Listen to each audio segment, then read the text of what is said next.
Hey, Mr. Pond Boss, tell me how. Hey, Mr. Pond Boss, let's do it now. Hey, Mr. Pond Boss, you're the one that makes fishing so much fun. Well, I woke up this morning and I headed for my pond. Meet Mr. Pond Boss, yeah, we're gonna chase the sun. Hello everybody, Bob Lusk, the Pond Boss here. Welcome.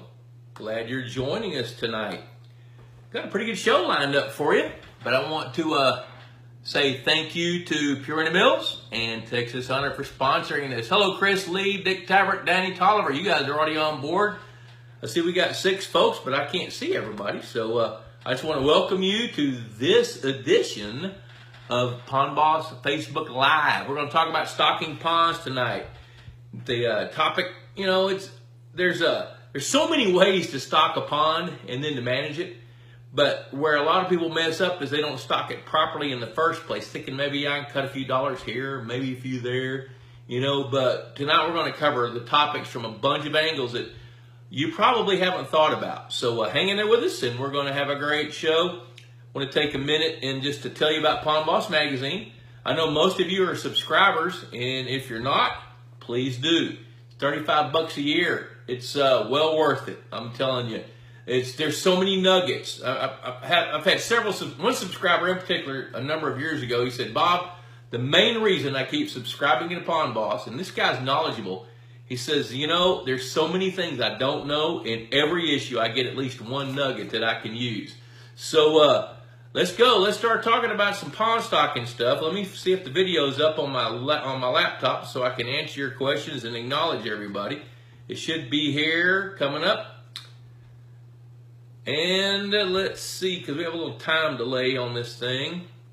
I guess by the time it goes to the satellite gods and everybody, it takes a minute before I can see it live. And there it is. Excellent. So I'm going to enlarge it. Then see, Chris Lee, hello, Jason Nepstad, Clint Loveday. Dude, you got a couple of questions here. I'm going to talk about yours in a minute. Jason Nepstad, I always join the last video. That's pretty funny.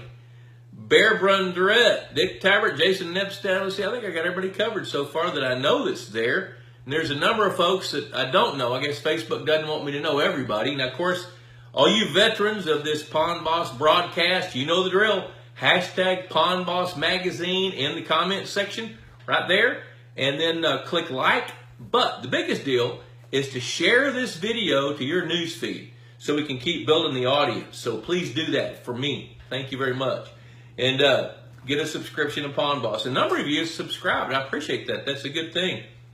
Let's see here. We got Jesse Wilkie, Barry Mounts. That's good. I will be tackling your questions here in a minute. But what I thought I'd start off with, because it's taking a minute for these questions to scroll up on my laptop. Had some questions come in earlier. Let's see. Chelsea Cantrell, hello, I spoke to Robin today, and she said to say hello. Yes, she came in my office. Matter of fact, she's still here. I don't know what she's doing here. Robin, why are you still here? Oh, she's she's working on bank statements. She's our bookkeeper. And Chelsea, we're glad you're here. Thanks for joining in. Let's see. Chris Lee, David Branham, Jesse Wilkie. Let's see. Barry Mounts in Southeast Louisiana. Pond is almost full.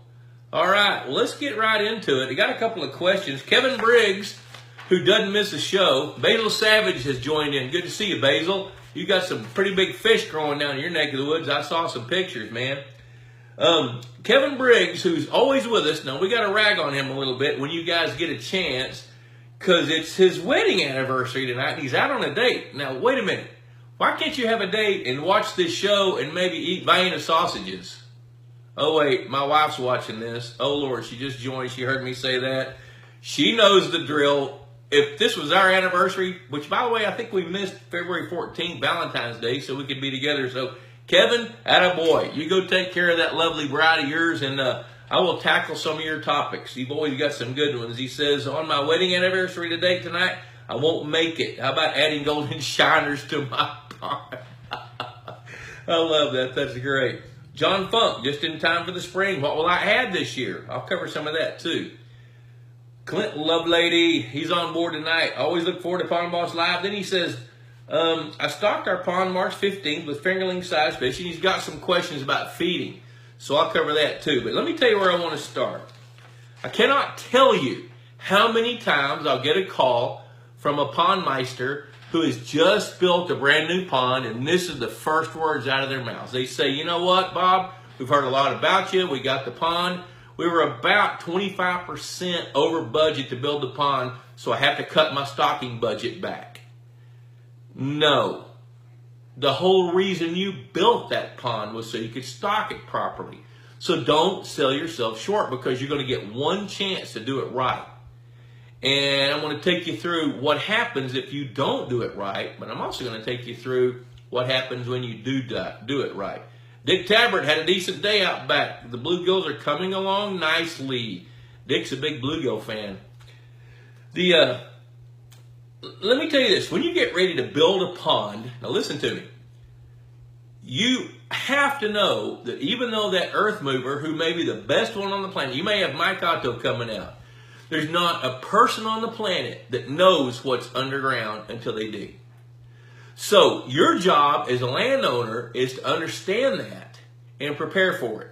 So when the pond begins, even though you've got an honest bid, you've got a bid that you can afford, be sure to expect things to change and spend more money.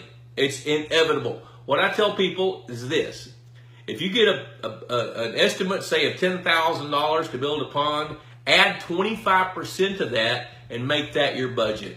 And then expect that to happen. You know, if it does, then you're prepared for it. But don't take money away from stocking the pond just because you had to spend more money to build it. Because you will hurt yourself 3 or 4 years down the road, and by the time you get there, it's too late. Victor Moberg is on board. So there's a number of ways to stock a pond. So let me tell you where you start. You start with your goals. You need to know what your goals are, and once you know what you want, what your goals are, then you can design a game plan to achieve those goals. The second thing you do is figure out a timeline. And then you marry your budget into that. So here's what I mean by that. Let's just take, most people say, you know, we're going to build a nice 5 or 6 acre lake on our property. It's going to cost $15,000 to build it. We'd like to set aside a budget of $5,000 to stock it. What do? Well, first thing I'm going to say is, what are your goals? And most of the time, the goals are reasonable. Most of the time, goals are, we want good catch rates of whatever species. It might be channel cat, it might be bass, you know, it might be smallmouth, depending on where you live. And decent catch rates, I'll always pin people down and say, what does that mean? What's reasonable catch rates? And if somebody can go out and fish for 4 hours and catch 25 bass with a legitimate opportunity of catching a bass that's 7 pounds, 6 pounds, that's pretty reasonable, pretty legitimate goals. You know, especially if you're south of the Mason-Dixon line. So set your goals first. I think I just saw Dave Glover come on board. Hey, Dave, good to see you, man. Glad you're on board with us. So once you establish your goals, then you got to figure out what your pond will let you do. Now, when I say you stock it by the book, hey, Leo, sorry we didn't get to see you last week when you were here, hanging out on the left coast, coming to a wedding. We wanted to see you, but by gosh, you just didn't work out. We'll have to try that again. Once you've got your goals established, the next thing is you got to figure out what your pond will let you do.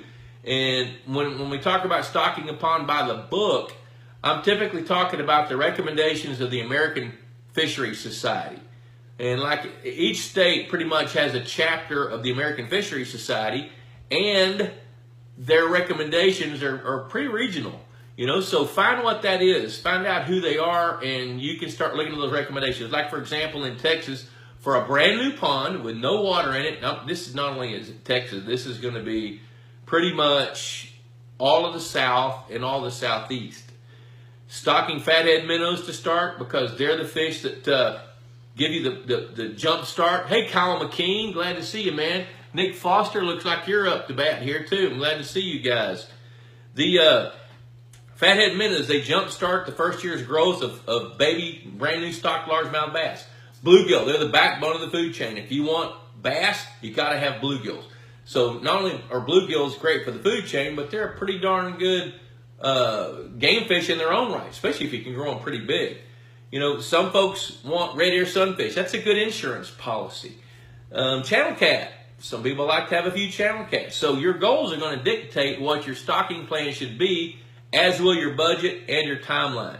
For example, I think I've told this story on this broadcast before, but I had a guy call me one time. He's 75 years old, and he says, listen, son, I think I was close to 30 back then.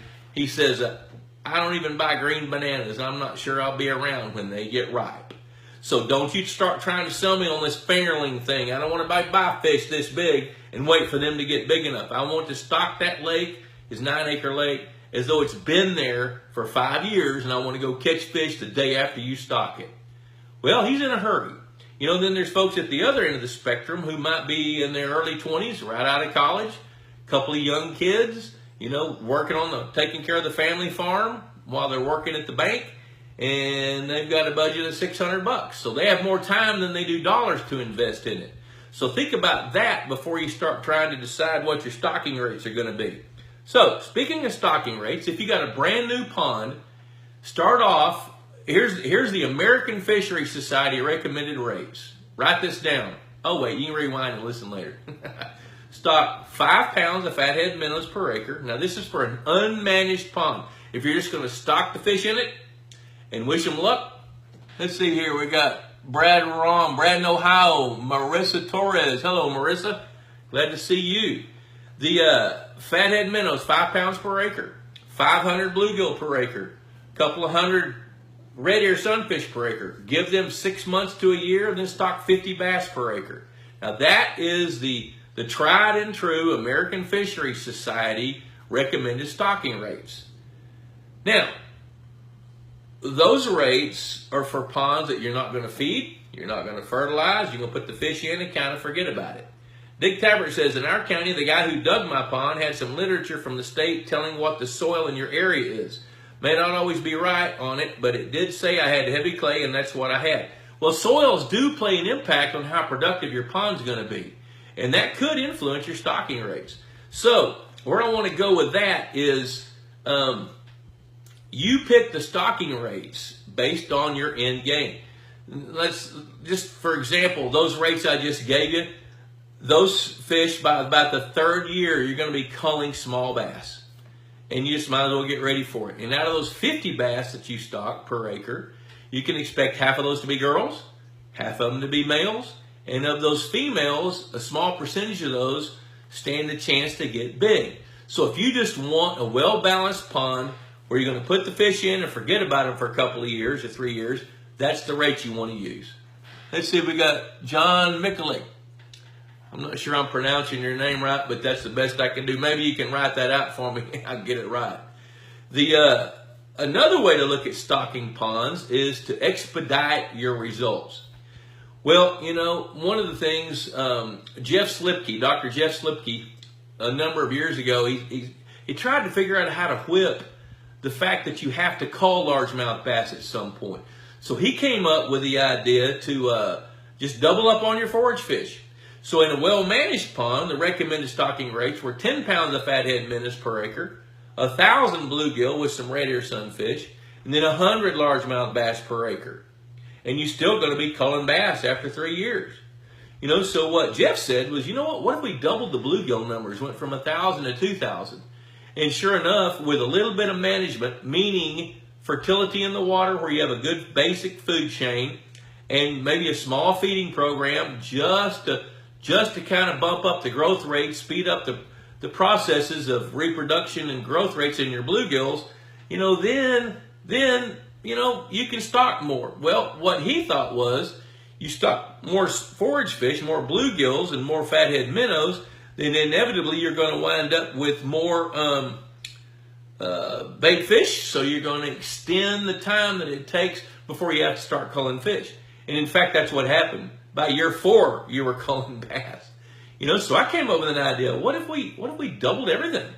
What if he doubled the forage fish, doubled the largemouth bass, and try to get enough largemouth bass females to grow to bigger sizes that they could help us cull bass? Well, sounds like a great idea, and it works, except you're culling bass after 2 years.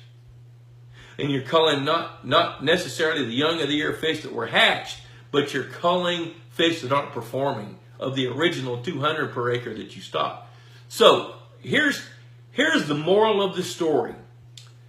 In order to pick the right stocking rates and the right stocking plan, you need to have real specific goals with a specific timeline. How much does it cost to stock a pond? If you're going to go with just stock them in there and let the pond do what the pond does and wish them luck, you're going to spend probably $400 per acre. So if you've got a 3-acre pond, budget $1,200. Now, if you're going to have some level of management, then you need to bump that budget up. You know, bluegill typically are 35 cents a piece for fingerlings, 75 cents a piece for, fish big enough to reproduce but not nearly adults, and the price goes up from there. Fathead minnows go from $10 to $15 a pound, depending on where you are and how they sell them. Largemouth bass, fingerlings, anywhere from, somewhere around $2 each. So to kind of, set your budget up. Let's see here. Fred Bingaman, hey buddy, I heard you're home and healing up. We need to have a phone conversation so I can check in on you a little bit. Chelsea says, hello Lacey and Marissa, we're going to stick this pond. That's going to be fun. Sound like we're going to get to know Chelsea a little bit better with what she and her gang is doing with their pond. Now, what if you just want a pond? I'll tell you, here's something that's really cool. The very first time I helped create a fishing program was a lake, or actually a ranch near Laredo, Texas. And on that ranch, they had a 30-acre lake, which it was 30 acres part of the time. It was 10 acres part of the time and 50 acres part of the time because of the flood drought cycle down there. Let's see, I just noticed Kyle McKean says, channel cats don't successfully spawn in ponds, do they? Can I restock since a lot of my channel cat? Let's see here. It's going to have to scroll down here for me so I can see it. I'll answer that question here in a minute there, Kyle. Anyway, what they had was they had this one big lake. They had another one that was smaller. Then they had a bunch of small ponds. So they wanted a fishing program. They wanted ponds where they could grow some catfish for food. They wanted a bluegill pond. They wanted a hybrid sunfish pond, and they wanted that bigger lake to be a bass lake so they could do something with that. Let's see here. John Wilson, good to see you, buddy. I don't know why my questions aren't coming on here like they should. I'm going to refresh this thing, see if these questions come up a little bit better so I can do a better job of answering questions. Let's see here. All right, here we go. All right. So, Kyle says, channel cats don't successfully spawn in ponds, do they? Can I restock since a lot of my channel cats have aged out? Absolutely you can. But it is a myth that they won't reproduce. However, it's good management to not let them reproduce. Hey, Anthony Abate, glad to see you, buddy. Let's see, John Wilson's in Milwaukee. You must be at a baseball game watching this on your phone. Dude, I'm jealous. That's very cool. Channel catfish are cavity spawners, so if you provide them a place to spawn, they will. But here's the downside. I tell folks not to let channel catfish reproduce in their ponds, primarily because you lose complete control of their numbers.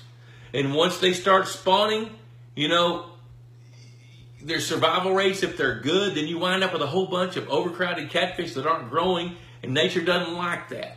Nature throws the quietus on that. It's a lot easier to stock more catfish later. You can stock, 100 catfish for $35.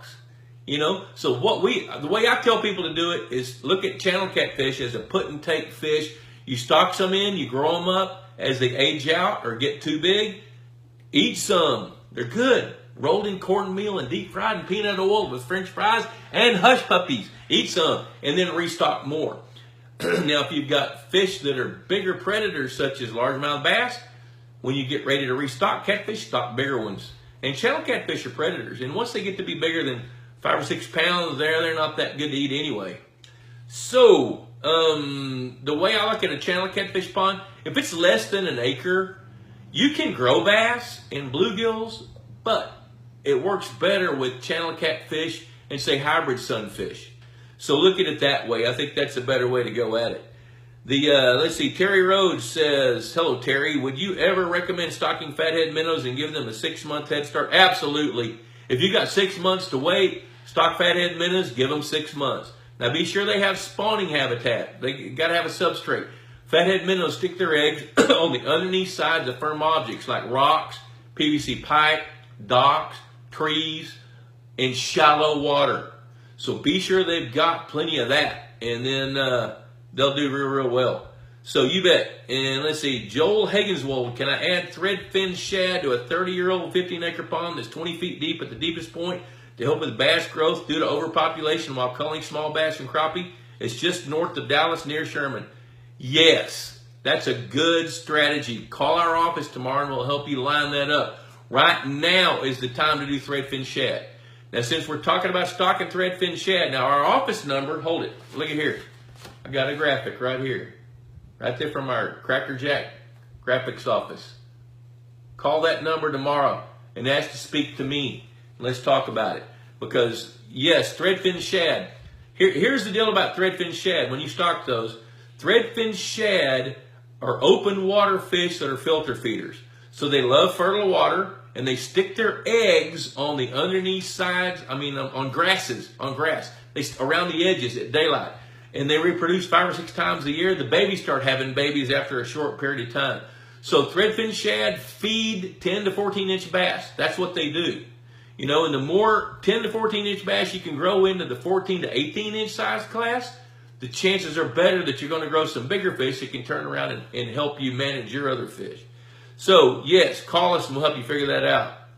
Let's see, our taxidermist, Brendan, good evening, fellows. Chris Stillman, Leanne, Leo, amen to that. Got a taste of Lusk's yummy cuisine. Yeah, there's more where that came from, dude. Kyle McKean, thanks, Bob, you bet. Brendan, did you get the email I sent about the vegetation? Yes, I did, but right now is the busiest time of the year, Brendan. I'll get to it. I saw it, but I was driving. And if I start trying to text and drive, somebody gets hurt. And if my wife finds out about it, it's going to be me for sure. So I spent 11 hours in the truck the day you sent that email, which I think was Monday. But I did see it yesterday and trying to catch up. I will answer it. So let's get back to some stocking plans. So you got a brand new pond, and you got the choice of stocking it with fingerlings and letting them grow up, which that's a no-fail deal. You can stock a brand new pond with young-of-the-year fingerling fish. They grow up in your pond, they become accustomed to it, and they become conditioned to it, and they'll thrive. And that's a great way to do it. Now, you got to pick the numbers based on your timeline, and got to be based on your budget and your goals, so keep that in mind. Let's see here. Daniel McCord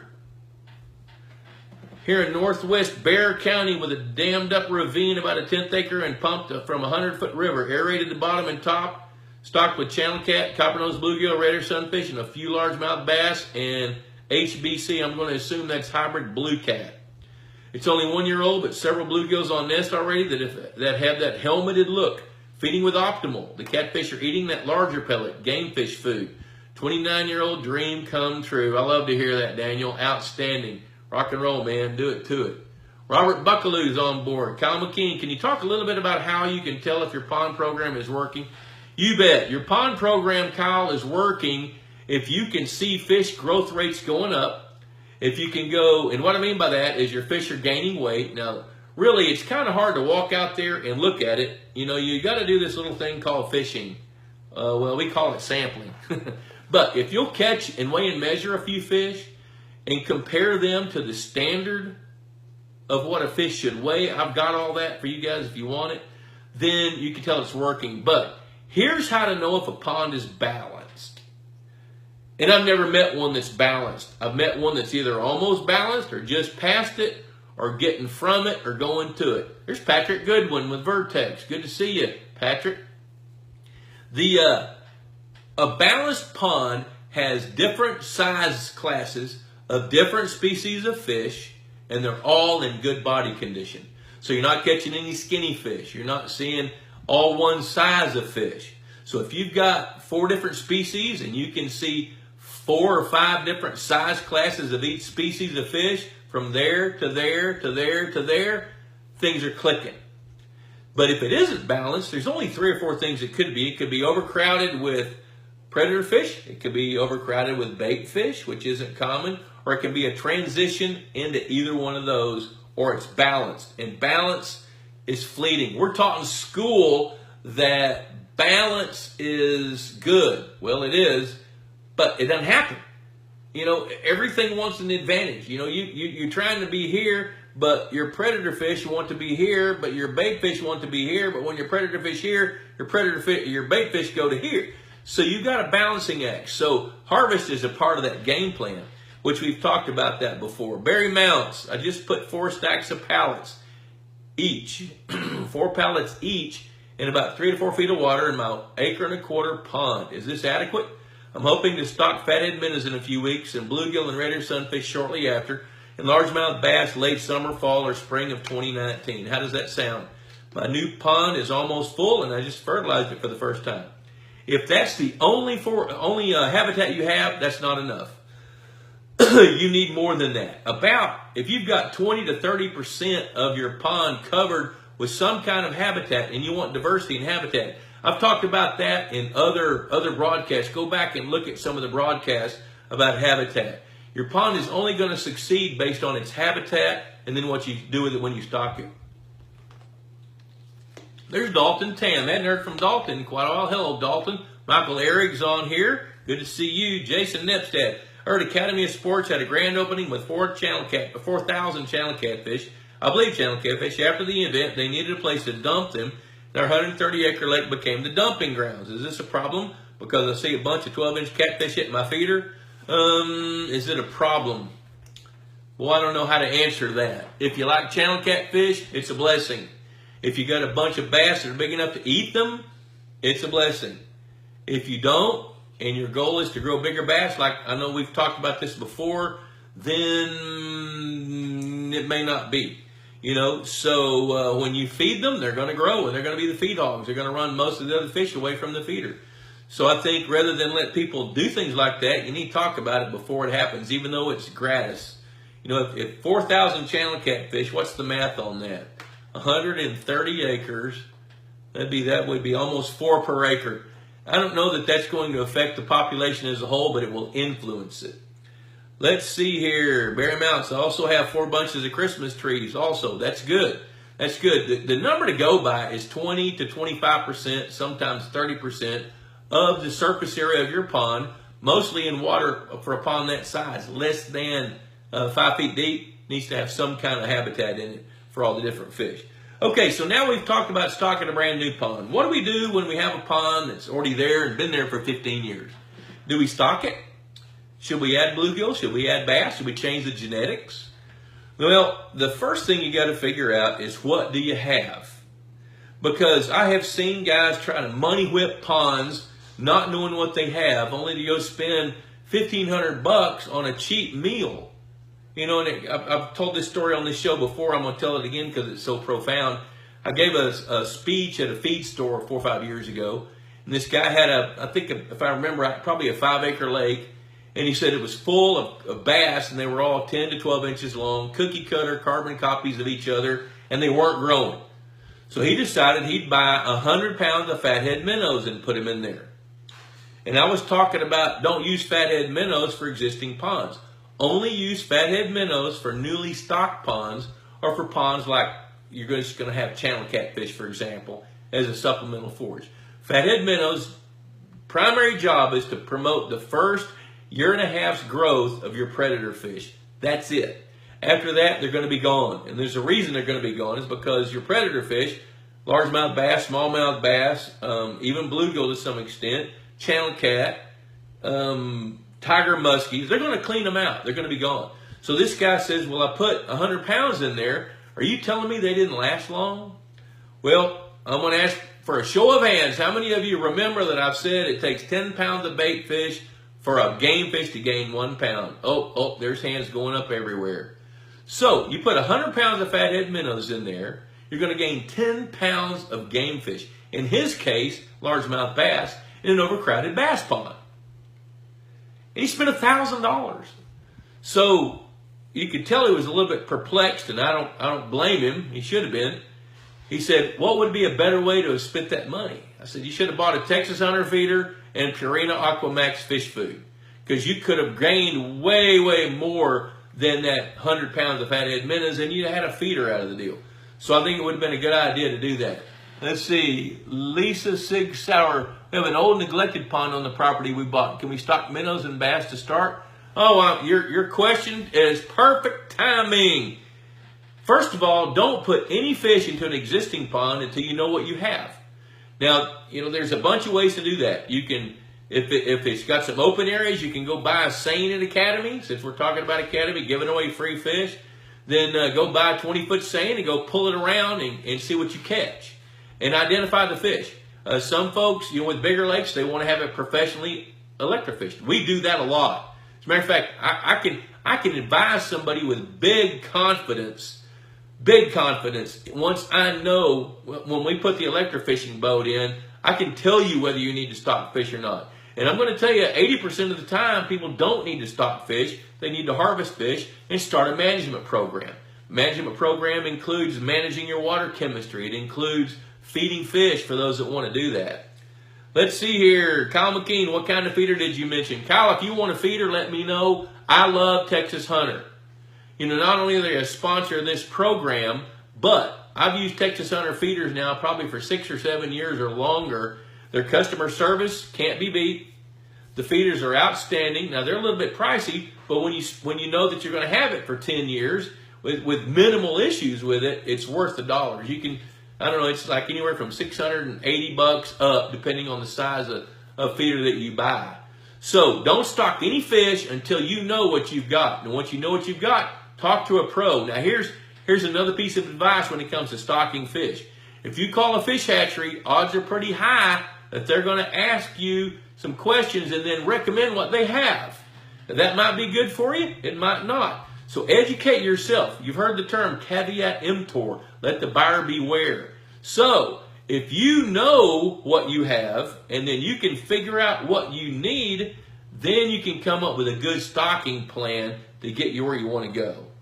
And like I said, a lot of times it's more of a matter of harvesting some overcrowded fish and making life better with better habitat, a better food chain, a feeding program to make those other fish go. So when it comes to stocking an existing pond, evaluate what you have before you do anything about it, before you stock it. Now, that brings me to another story. This is a pretty cool story. I got a call one time, this is a long time ago, from a dentist in western Arkansas near Fort Smith. And he said, hey, I'd like to buy some Florida bass from you. Well, when somebody tells me that they want Florida bass, what that really means to me is I want some giant fish. But in my mind back then, 25 years ago, whenever it was, I was thinking about this little plastic bag with a whole bunch of squiggling little fish about that long swimming around in it. Well, I started asking some questions. How big is your pond? It's 6 acres. Where is it? It's outside Fort Smith, Arkansas, near Greenwood, Arkansas. Okay, well, there any fish in it? Oh, yeah. Yeah, the locals tell us that they fished it for years and years and years, and all they ever catch are 6 to 9 inch bass. So I want to stock some better bass. Well, what do you think would have happened if we'd have stocked $300 worth of 1 to 2 inch largemouth bass into that pond? They'd have been eaten. It would have been a frenzy. So what we decided to do was to help him. We went and analyzed the lake, did some electrofishing, some seine sampling, did the water chemistry, and we figured out that those bass only have each other to eat. So he needed some bluegill. So with the electrofishing boat, we culled over 400 small bass out of that 6 acre lake that day, went and found him some adult bluegills about so big, 5 or 6 inches long, and we stocked those, and he started to feed them. And then pretty soon, say 18 months, the lake began to turn around and the food chain expanded. The bass started to gain weight. Then we came in and added some Florida bass to enhance the genetics.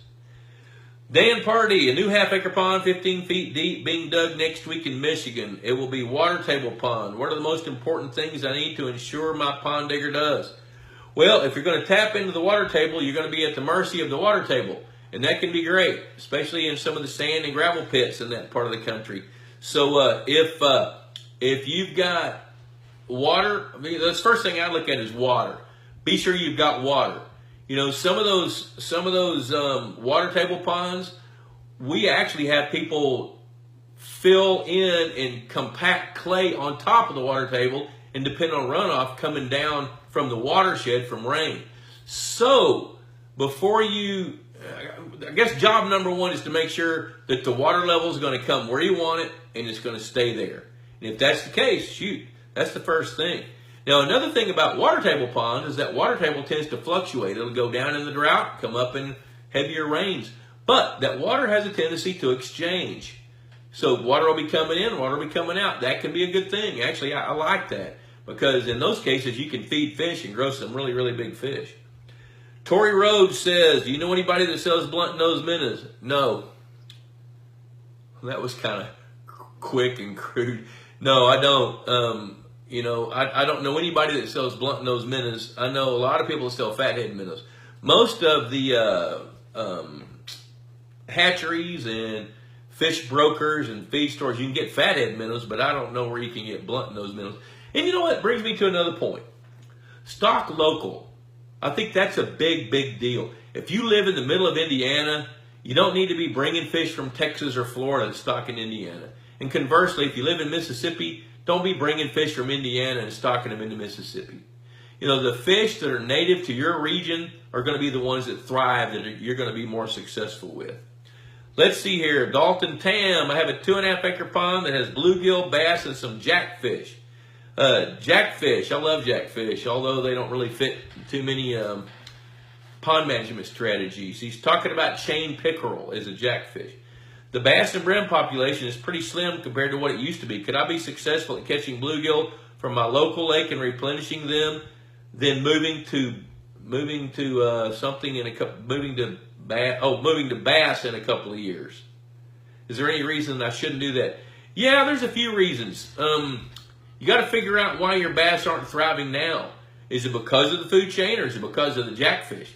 You know, if you've got a whole bunch of those chain pickerel in there, they can be eating young of the year bluegill and young of the year bass and minimizing their recruitment, depending on how many you have. Now, most of the time, jackfish, chain pickerel, don't tend to overwhelm a pond's fishery. They're typically low numbers, but there's a reason that your fish are not thriving like you expect them to. Now, if you want to catch some bluegill and bring them from your local lake, I'm okay with that, as long as you know they're bluegill and check them for parasites and diseases. Now, that's not to say that you shouldn't stock bluegill from other sources because of that. Just if you see something obvious, then don't do it. And then move bass later. If you've got a good, dynamic, well-balanced fishery, you're going to have recruitment. Your fish are going to reproduce, and they're going to thrive, and they're going to do really, really well. So I think if your bass aren't thriving, there's a reason for it other than that they're not there. They may not have enough spawning habitat. The bait fish, the bluegill, may not have enough spawning habitat. If you've got some beds for bluegill and you have colonies of bluegill, then spawning, well, that's what you need. But if you don't, you may need more of that. I can't tell you how many times I come across a pond or a lake that is completely inadequate when it comes to spawning here. I'm looking at one right now where the sides are better than 45 degrees down, going all the way to 30 feet. And there's not a place in that lake where the water is less than 14 feet deep. It's an old excavated rock pit. And actually, I can't remember the mineral they mined, but they use it in cattle feed in minute amounts. And when they excavated it, they moved the spoils out, piled them up, and left this big L-shaped hole right in the middle of it. Let's see, Kyle McKean again. Do the feeders that attract bugs to the water with light and knock them into the water with okay, let me see here. Looking at that on my phone, I got to refresh so I can see the question because it's scrolling. Here we go. Do they work? We'd love to harvest all these June bugs. You know, they really do work. Now, do they produce a significant amount of food? No, they don't. But it's better than nothing. You know, what I have seen mostly with these lights, we've got one on our pond at our house where the bugs are just flocking to it, but it attracts two things. It attracts lots and lots of bluegill, which makes for some nighttime feeding of bass, but it also attracts a whole bunch of turtles. So I love those feeders that attract bugs. Basically what it looks like, just to describe it to you, it's called a Bojo fish light, the ones we use. And it looks like there's a kind of a stainless steel mixing bowl sitting over a canopy of a light, and under that a little whirligig that looks like a weed eater. And when the light comes on at dusk with a little detector, I can't think of the name of it, and then it starts knocking bugs into the water, and it goes off at daylight. But those fish flock all the way around, so do the turtles at night. And it's pretty fun to watch. Let's see here. Dave Glover, I'm against stocking Florida bass outside their native range due to genetic reasons, despite it being and I'm going to have to refresh here. Let's see, and Dave is a PhD fisheries biologist, so let's see here. I'm against stocking Florida bass outside their native range due to genetic reasons, despite it being a common practice. But should we discourage this practice for pond owners? Yeah, I think we should. You know, now, you know what, though, I'm a little bit conflicted over that question, because I'll tell you this. I have seen some bass with Florida genetics thriving above the Mason-Dixon line where there's ice cover for the winter, because they're insulated against those really, really cold temperatures. But the people that have them that I know about are real energetic in the way that they take care of them, which I may write about that in Pond Boss magazine one of these days. So stay tuned for that. I'm still kind of monkeying with that, but I'm going to stick with that fundamental rule. Stay with fish that are regional to where you are. Now, I am not opposed to trying intergrades of species just to see if they work, but I always hedge my bets. So if we're going to stock ponds in Missouri, we need to be using fish that are native in that region. Now, that doesn't mean I may not try, a hybrid crappie or something like that just to see how it works. But but generally speaking, I don't really like to take pure strain Florida bass or even some of the intergrade crosses and move them out of their native habitat. Now, it works in Texas, even though Texas is not their native habitat. We've got, of course, the Texas Parks and Wildlife Department back in the 70s figured that out before they brought the first Floridas over here. And we grow bigger bass here than Florida does in Texas. Kyle McKean, are turtles bad for new ponds? If a turtle eats a fish deserved it.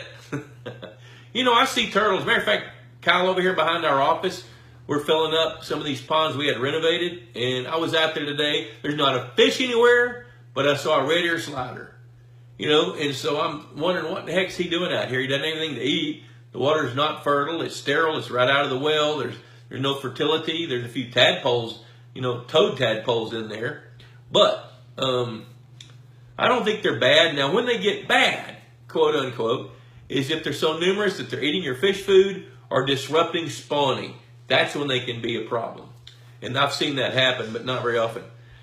Anthony Abate, how do you feel about generic stocking recommendations for new ponds? Example being 500 2 to 3 inch bluegill to 100 3 to 4 inch bass per acre. A generic stocking leads to a generic pond. And if that's okay with you, that's okay with me. So what I said earlier on, hey Bob Wisher, glad to see you chiming in here, buddy. When it comes to stocking, it's goal-based with a timeline and a budget.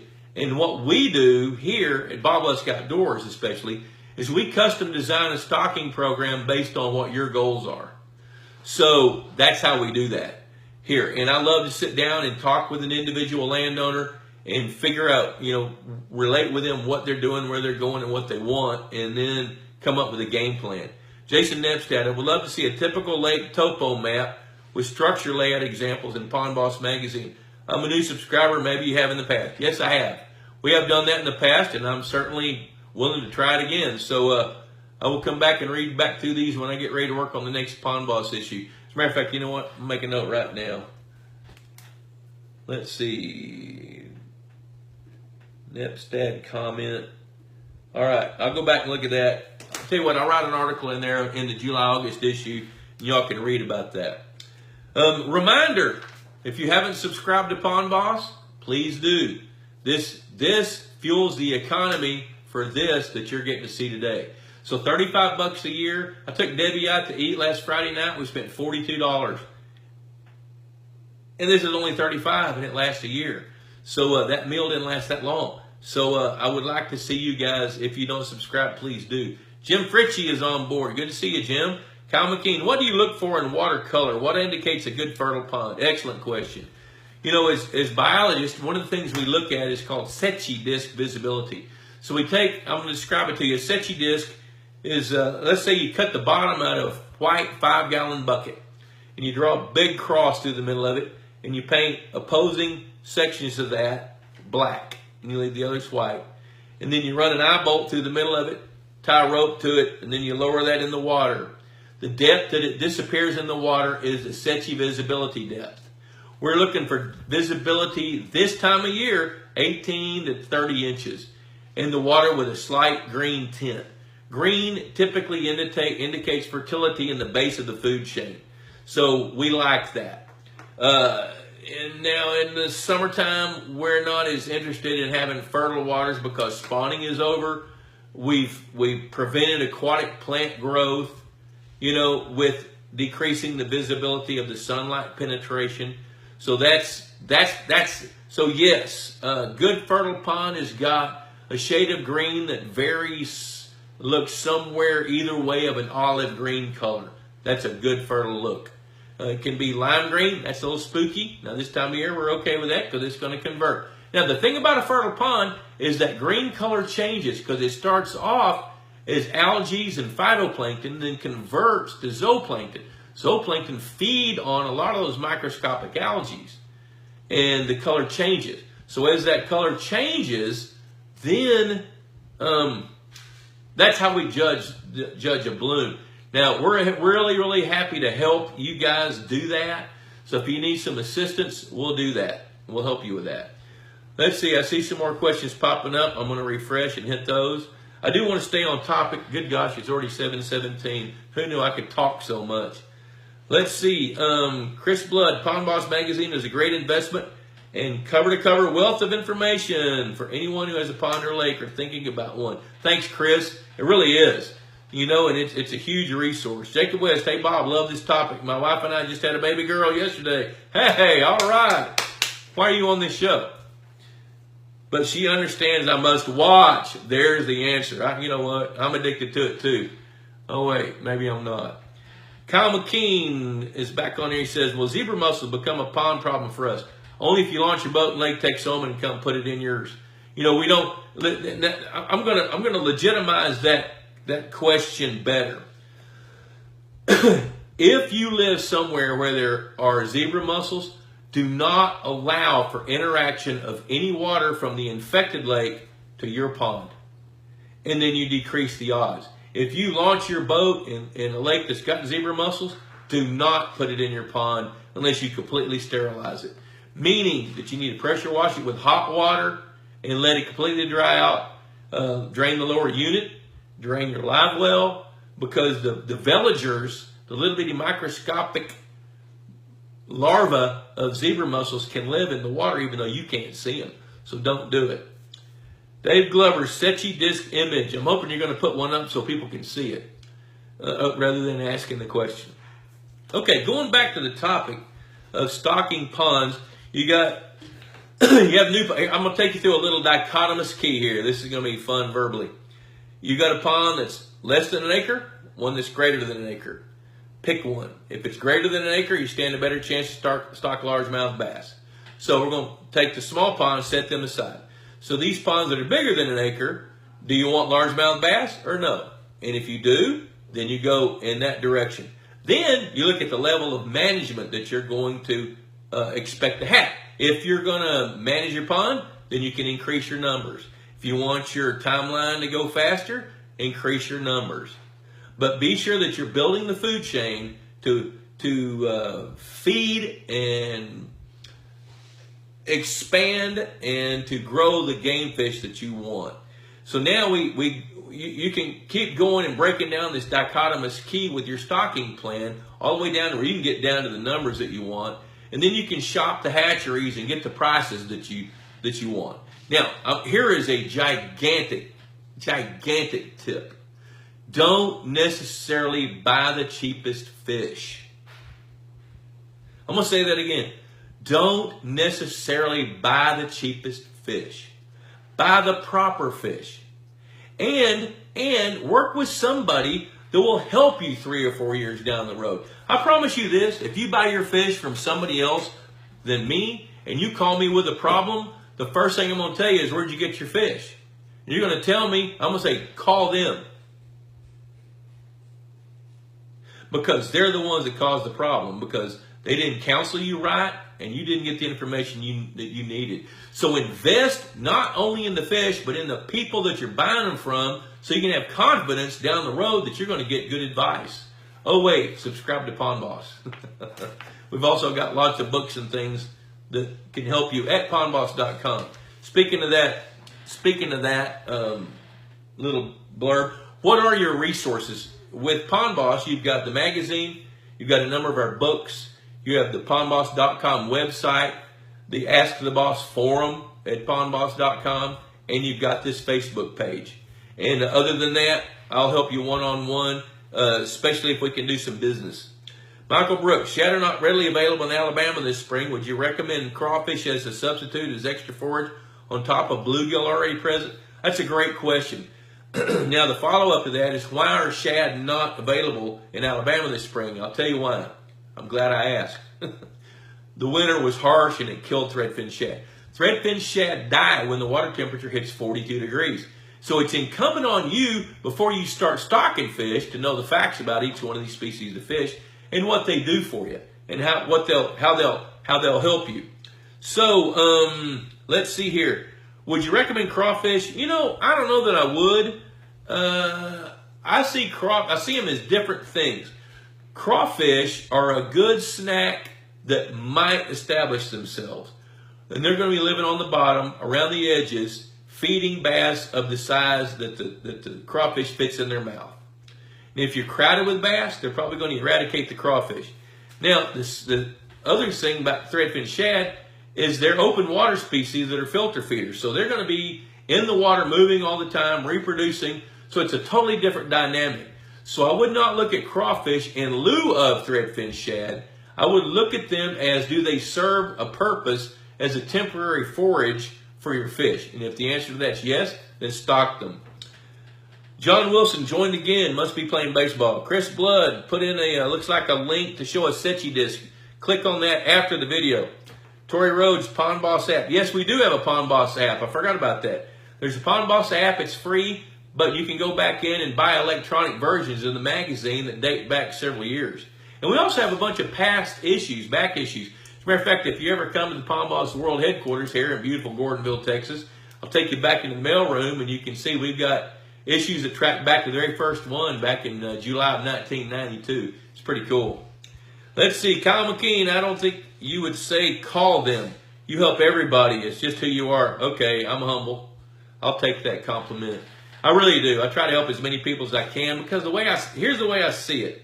I see it as there are millions and millions of ponds in the United States, which suggests that there's probably 1 million landowners that own ponds. And how many can I take care of? But the more knowledge we can spread and share with people, the more you know, the more you can share with people, and we all get to be better stewards of our land and water. Dave Glover, Michael Brooks says, bad winter hot. Yeah, well, bad enough to kill threadfin shad for about a week. Dave Glover, golden shiners available? Oh yeah, golden shiners are available everywhere. Now, this goes right back to that caveat that I'm telling everybody. You need to learn what the different species of fish will do in your pond. Golden shiners are a tried and true forage fish for a lot of people. Now, I'm picky about how I use them, because they're also nest raiders. They're predator fish, limited by mouth size. They're, full-grown golden shiner's mouth isn't much bigger than that. So I use them in situations where the lake or the pond tends to draw down. So in areas of lower rainfall and higher evaporation rates, that's where we'll use golden shiners more often than not. Hey, Tim Jackson, good to see you, man. I need to shoot over there one of these days and see you. Over there in the Carolinas. Let's see. Troy Todd, I live on a 4-acre pond. How many feeders would you recommend? Troy, I think you need one. You know, the standard recommendation that guys like Chris Blood at Texas Hunter offer up is 1 feeder for every 3 to 5 acres. Now, depending on the shape of your pond, if it's shaped like a Y, you know, I'd probably have 2 ponds. I'd have 1 at each end. I mean, 2 feeders at each end. One feeder at each end, 2 feeders. And then the kind of feed, one of the questions, oh, holy cow, I've got these questions here I need to get to. Let's see here. Okay. Clint Loveday said, I stocked our pond March 15 with fingerling size fish. Started the last week on Aquamax Starter 300. That's astounding. That's a brilliant move. Aquamax 300 are tiny little pellets that these brand new fingerling fish can eat. So I'd say that's a brilliant move. You're going to expedite growth rates beyond anything that you'd expect.